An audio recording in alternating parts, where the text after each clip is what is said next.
Hello and salam. Welcome to Muslim Viewpoint, a new podcast series powered by American Muslim Today. We're a groundbreaking non-profit digital newspaper which champions civic engagement while informing and empowering the diverse voices of almost 30 million Muslims here in the US and other Western countries. I'm Rifat Malik, I'm AMT's editor-in-chief, and today we have an interview with Professor of Religion and International Affairs and of Islamic Studies at Georgetown University, John Esposito, who is also the founding director of the Al-Walid Center for Muslim Christian Understanding in the Walsh School of Foreign Service. Professor Esposito gives his insight on a growing controversy in Canada, where there are calls for the resignation of newly appointed Amira Elghawaby, who made history as the first federal representative to combat Islamophobia. The attacks on this hijab-wearing Muslim woman center on previous comments she made about racism in the Canadian province of Quebec. It also comes in the wake of the recent targeting of U.S. Congresswoman Ilhan Omar and her removal from a coveted seat on the Congressional Foreign Affairs Committee. This, just as in the case of Elghawaby, despite public apologies. Our reporter, Maya Geller, spoke to Professor Esposito. You know, we're in an increasingly outrageous situation. Many years ago, I first started to write about Islamophobia, in the late 1990s, and it wasn't taken all that seriously. Islamophobia then grew enormously, exponentially, but still it was generally in many circles not taken seriously. Yet at times I would say that Islamophobia was metastasizing, and that one had to realize that just as it's horrendous to see that happening when it comes to anti-Semitism, that Islamophobia had to be taken that seriously. Well, that didn't quite occur. And governments certainly have not been, at the end of the day, very responsive. Like, you know, whether it's looking, for me as an outsider, I've always looked, I look to Canada as a very open society. As a younger academic, I would have probably thought of moving there, except Toronto was too cold. I had left New England because it was so cold. And so when I saw that Trudeau was doing something that was significant and taking this kind of lead, I never expected that it seemed within 24 hours that everything would be blindsided, okay? I mean, one of the things that's happened in the U.S., which is very unusual, is that the Biden administration has actually set up a separate unit with a leading expert on anti-Semitism to deal with that. Okay, it has not done the comparable when it comes to Islam, and yet, you know, Canada was ready to do what it did. And then when I saw where the reaction was coming from and the criticism, it really was coming from. It's the equivalent of setting up something to address an injustice or a violation of human rights, and then having the very folks who have that kind of legislation and want to have it object to the person supported, and watching Trudeau so quickly drop the ball. I mean, he could have easily said, well, you know, my candidate's very strong. She still is. She said that maybe at an earlier stage, you know, her language may have been a little strong on X, but by and large, you know, we have a significant issue. This is a very significant person. It just so happens simultaneously, just before this all unwound, when I first saw that she was appointed, I went out of my way to jump and look at some of what she said and to actually send her an email and congratulate her. So that's why I then felt that I had to respond strongly. One could just let it go, but part of the problem I think that we have with these issues is that we don't make enough out of it. In other words, it comes up for a fair amount, but it's not the same as certainly, let's say, if one is reacting to a situation of anti-Semitism or reputed anti-Semitism, you know, and hopefully in America, which is we're still not there, but we're getting more sensitive to responding very strongly about Black Lives Matter. Okay, well, here you have a situation where you have Muslims in Canada, many of them like Muslims in America, who are fully integrated into society, and yet have to deal with these attempts at marginalization. Whether you're talking about one part of Canada or you're talking about the far western Canada, that propensities to do this. So that's why I reacted so strongly, and I felt that it was important. In fact, one of the issues that was raised by someone was, well, is this a form of advocacy? Well, in the best sense it is, but advocacy can also be an issue. So, for example, with our bridge site, we have all kinds of information on what's happening around the world. We're not an advocacy group, but in fact, we are in some ways advocating something. We're advocating equality. We're advocating human rights. And so that's why I felt so strongly, and that people would make that kind of statement, whereas you would never say that if you were dealing with an issue of anti-Semitism. So I think that's why I feel so strongly about it. And I couldn't believe that he folded as quickly as he did, the prime minister. To me, it's reprehensible. Right. And so at the same time, ironically, this removal of Amira comes at the same time as the anniversary of the mosque attack, or a mosque shooting that happened in 2017 in Quebec. So what kind of message does, the removal of Amira send, around this time? What kind of message does this send to the Canadian Muslim community from their legislators? Well, I think that, because I feel very strongly about these issues, I want to preface that people should take that into consideration. Although, as a very conservative Republican candidate years ago said, although I'm not a conservative Republican, deep in my heart, I know I'm right. Okay, so I think it has to be taken seriously, because this is 2023, because Canada, like the United States, certainly likes to say that it is, a modern democracy, that it sets an example for others. And what Trudeau did so quickly, and the people who forced that situation, were shades of what's gone on in France recently. Okay, maybe not as bad, but it's a slippery slope.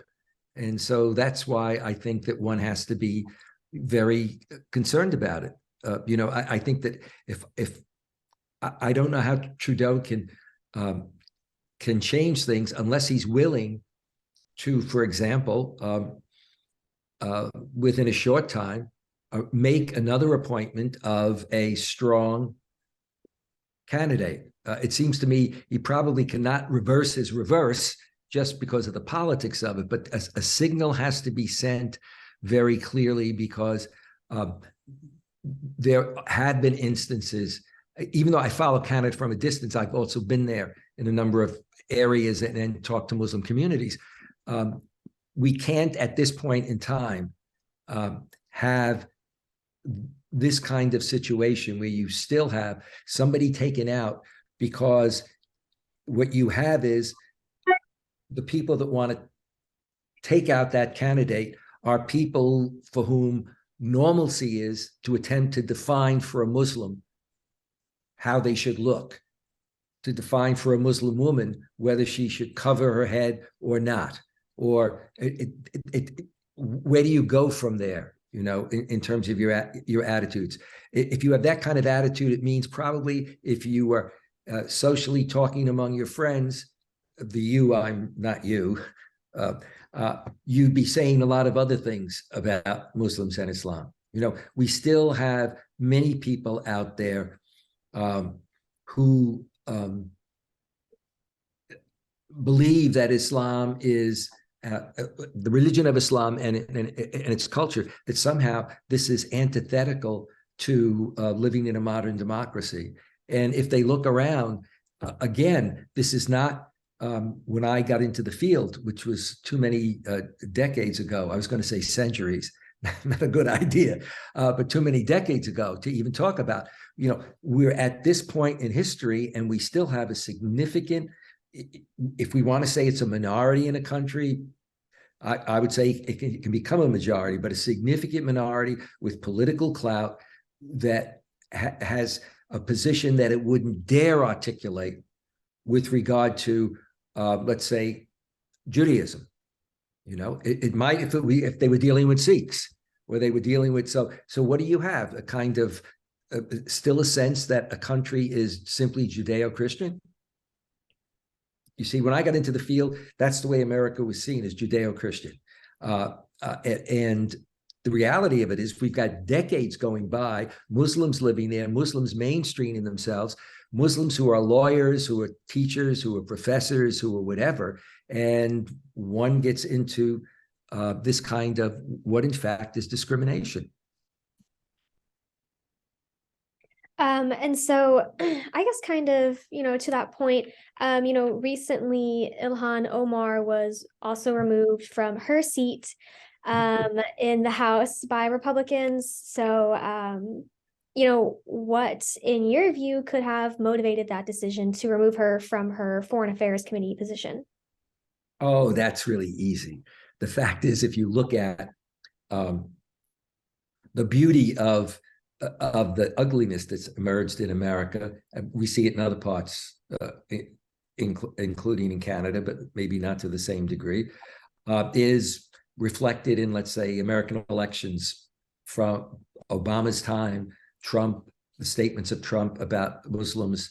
You look at the data, and although we have two political parties, and there can be people who are racist in both, the Republicans, when it comes to dealing with Islam and Muslims, among others, including Black Lives Matter. But anyway, let's stick to this topic.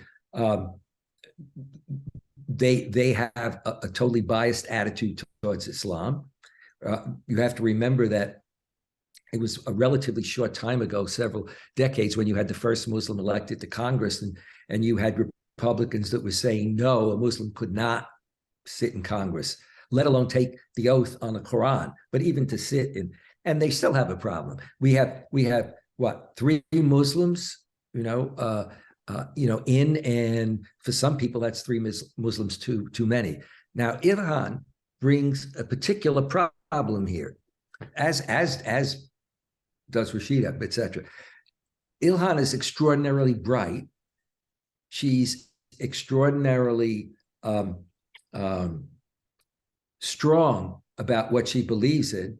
She has great integrity, and her position or her perception when it comes to Palestine and the Arab-Israeli issue is spot on, but it's completely out of whack with a lot of the people that you see in the Republican Party who were waiting to take her down every time. And there were Democrats even before, during the early Biden period or whatever, there were some Democrats that just felt, well, she's part of the progressives. The progressives are seen as being too strong, but also she's just too strong when it comes to Palestine and Israel. And in America, what that often means is that if you are a really accurate, strong critic of Israeli policy, if you basically say, I am not anti-Semitic, Judaism is a great religious tradition, Jews have made a great contribution, but you are critical of Israeli policies over the years,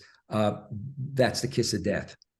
And I can remember decades ago when I was going to take a position in the US with a colleague who is a famous, very prominent expert on Iran.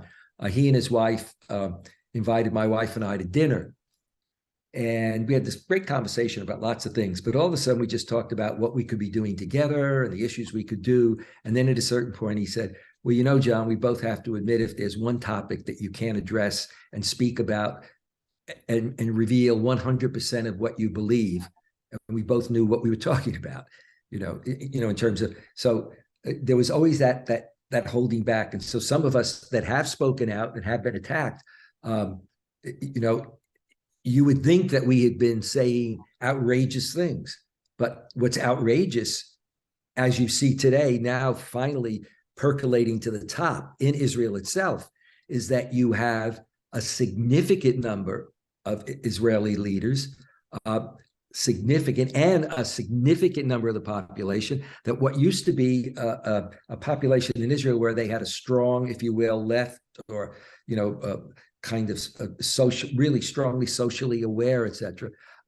That's a very small percentage. They've seen studies on how the younger generation, sadly, actually swings very much to the right and to this kind of religious thing that's happening. So when Ilhan was speaking out before, you knew there would be an issue. And you also know that she becomes a symbol for these Republicans. They want to come into office and in a number of ways show how they are going to be different and play that to constituencies. And so you've seen that, in every conceivable possible way. The fact that we have some members in Congress that, for example, feel free during President Biden's speech the other day to be yelling liar and making all kinds of statements that when they're running politically are just simply wrong. And so it was not at all surprising that they went after her.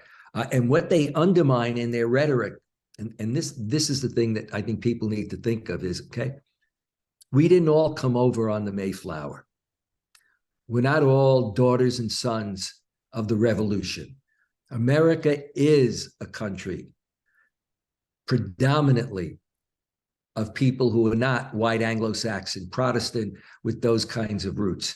And so the idea that you go after somebody who, because she's an immigrant, well, I mean, what does that really mean? What does that say about us? I remember after 9/11, the day after, I was flying out to speak to a Muslim group, and I saw a picture in the New York Times of a man at a gas station that had a sign like "Send them all back where they came from" or something, and I saw an Italian American name. Okay, and the way I handle that usually initially is to say, "Can't be Italian American, must be owned by somebody else," But all I could think of was there was a good chance that this person was first generation, maybe second, but a good chance he could have been first generation. And suddenly people forget their roots and their attitude is any new group that's coming in. And that's what we saw, in the 60s, 70s, and 80s, when we saw Muslims, more and more populations coming here to study here, staying where they became the new immigrant group. Look at how people responded, and that's where we're different than you see. Not that I support at all the kind of anti-Muslim attitudes and racism in a good deal of Northern Europe or even in France, but certainly in Northern Europe, you have a population that often, the indigenous population goes back hundreds of years. They're all white. They all come from one or two Christian denominations. And so dealing with these new immigrants but America is an immigrant country. And so that's where I think it's reprehensible. And but they can get away with it. I think ultimately it will backfire, but I think we just better be aware of the fact that that this is a reality. One of the things I would mention to you is you might want to look. There was an interesting story about the area on the other coast of Canada. I think it was in the Calgary area, where it talked about and actually interviewed somebody who may have been a mayor or some responsible position, and how he had changed his position, that the community had been very anti-Muslim or, suspicious of Muslims, etc., and how they had come to not just to know them, but to know them in terms of realizing that they were increasingly part of a significant part of the reality, and that in fact they could prosper if they accepted them rather than condemning and suppressing them. And I think those are the kinds of things that need to be played up when you have the excessive elitism that occurs with some of the Quebec mentality. I hope I'm not being too subtle. Go ahead. So So there obviously seems to be this double standard, because, both women are obviously Muslim. They're women. They're obviously Muslim because they both wear the hijab. And, they have both apologized for their previous comments that seemed outlandish. Yet, as you mentioned before, you still have, right wingers like Marjorie Taylor Greene who are, yelling things during a speech. So I don't know, can you kind of just talk more about that situation, that hypocrisy? But I think the hypocrisy is even broader than that. I think the hypocrisy is that in the United States, and I'm sure it's in Canada, in the United States, what the degree of saying the wrong thing or using the wrong words, and it could be misunderstood, and apologizing. Yes, that should occur, okay? But a huge number of people don't feel that they do that when they're dealing with Muslims, because they think that what they're saying is true. In other words, when they exaggerate and what a fraction of a fraction of a fraction of some Muslim terrorists have done, and forget that you've got 1.8 billion Muslims in the world, and so therefore they feel free to say what they want to say. I've dealt with people. I just dealt with somebody last week, a really nice person. And in order to be really nice, we were buying one of his services. He engaged me briefly about Islam and Muslims, and he went to say something positive, but he framed it the way he had always heard it. In fact, what he was saying is, well, I realize that maybe Islam, isn't a religion that wants to kill everybody, or I can remember a number of years ago dealing with somebody that I had enormous respect for, a professional that I was dealing with, really, really, bright. And at one point he said to me, I understand, because we talked a lot. Now I understand better that I have to be more aware about Islam. And this is somebody really, really well educated and really, really nice. And I said, oh, that's good. He said, and so I understand that, what's needed is for more Muslim religious leaders to tell their people that the Quran doesn't say that they should kill Christians, rather than saying, to tell them that when ISIS says the Quran says X. So we're still, dealing with that mentality. And I guess I'm being a little even stronger, wanting to then say, I think that Ilhan and in other cases, people have gone out of their way sometimes to say, what I said, some of my wording could have been misunderstood. But often their wording wasn't completely off track. It would be a bit like, to use analogies, my analogies always limp, as I tell my students, but given the level of violence against Palestinians, okay, and given the extent to which Gaza has been for 15 years, isolated, I don't see any sense of comparable outrage coming from American or Canadian politicians. It is still not seen as something that one would do. And Trump came as close as you could at times in some of his statements to being really outlandishly, strong. But what surprised me is that the Biden administration and the Biden-Blinken administration pretty much accepted a good deal of what Trump did. When it came to Khashoggi, Biden denounced that. Biden said that that the document from our security people should be made public. He made it public. And then what did he do? He went to Saudi Arabia, got welcomed really nicely, and now they talk about their relationship. When you talk about Jerusalem and the capital having been moved, it should have been every president, Republican or Democrat, however different they were, held on when it came to the question of Jerusalem versus Tel Aviv and how that should be set up.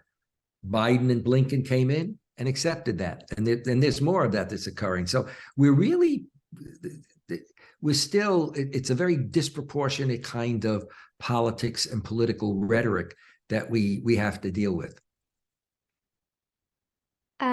I just have one last question for you. So you have obviously spent decades researching and writing about racism and Islamophobia. So where do you think that the U.S. and the Western North America is headed respecting religious freedom and the treatment of Muslims? I think that in the United States, and I'd like to say in Canada, but I'm not an expert on Canada. In the U.S., what we do find is that the data does show that, and even globally, about 2015, 2016, a lot of data for the US and Europe shows that Islamophobia became normalized, just very normal conversations that people wouldn't even know that they were saying anything was wrong. As Baroness Warsi said, in Britain, it became acceptable dinner discourse or conversation.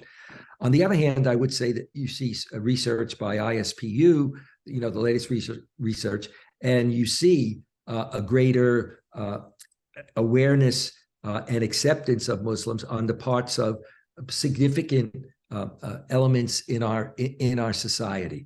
And you certainly see a situation where a considerable number of Muslims, not all, are more positive than many Americans about their future, okay? Because for many of them, they are the upwardly mobile, first, second, even third, generation.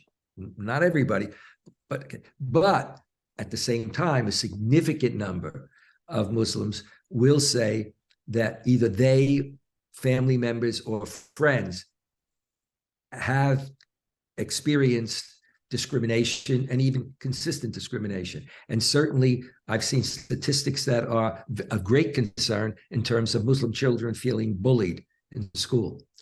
So, things have gotten better in some ways, but nowhere near where they should be. We are finally coming around in the Biden administration to having a couple of Muslims with a profile. One has an ambassador title, but that's really new. I used to give public talks, even with Barack Obama, whom I totally supported.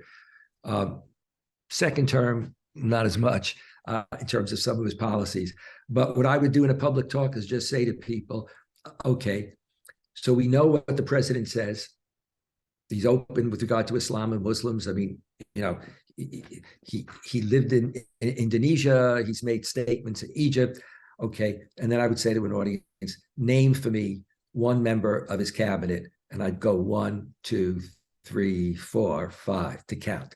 Then I'd say, name one thing that he did at 1, 2, 3, 4, 5. The really pronounced. So we're nowhere near where we should be in terms of members. We've had a tradition in our country at times where somebody who was Irish would be the ambassador to Ireland. Okay. Now it's varied when it comes to Israel, but most of the time it's been somebody who is Jewish when it comes. Okay. It's never been the case in the Arab world. Under presidents, whether Democrat or Republican, under 3 presidents, you had the 3 top people who were dealing with the Arab world and policy, who were American Jews. Not one Arab American or Muslim American. And the American Jews that were there were very good credentials. So that's not the issue. But it's a question of even when you think about it, of optics. Would you do that in another kind of situation? Vis-a-vis if you're dealing with a country and it's really important, like Germany or Britain or whatever, and then somebody turned around and said, "But you never have somebody of this background, that you're looking at." So I think that it's nice to see that Biden has a couple of Muslims in administration, but nowhere near, and those voices have to be there. I celebrated the fact that he named a Jewish academic who teaches at, I think it's Emory, and to a special position to deal with, Judaism, and in many ways, Judaism, the Holocaust, etc. There's got to be something else there. In America, I remember talking to an American politician after 9/11 who's very, very well placed in the U.S. government. Very, very, very well placed. But I won't mention his name. And he said at the time and acknowledged that, because I heard other senators say that they knew nothing about the Middle East because they designated that to a staff person. They never took it seriously, seriously enough. Well, fast forward, we have a president who, when he goes to the Middle East and is ready to then go to the Arabs, says he's a Christian Zionist. From a political point of view, he's politically astute. I mean, you're there in Tel Aviv, you're going to go and you say things like, I'm a Christian Zionist, and you don't have the comparable, if you don't have the comparable language, and if you don't have the comparable appointees, in your cabinet, et cetera, in terms of background, we have become sensitive now to being concerned about Latinos and Blacks, that they should be, more visible. I still think that there's a long way to go when it comes to Muslims. Well, thank you so much for joining us this week. From me and Maya, goodbye, and be sure to follow us on Instagram, Twitter, and TikTok at American Muslim Today. And if you'd like to read more about this story and access more digital content, feel free to check out our website, AmericanMuslimToday.com. We'll see you next week on The Muslim Viewpoint.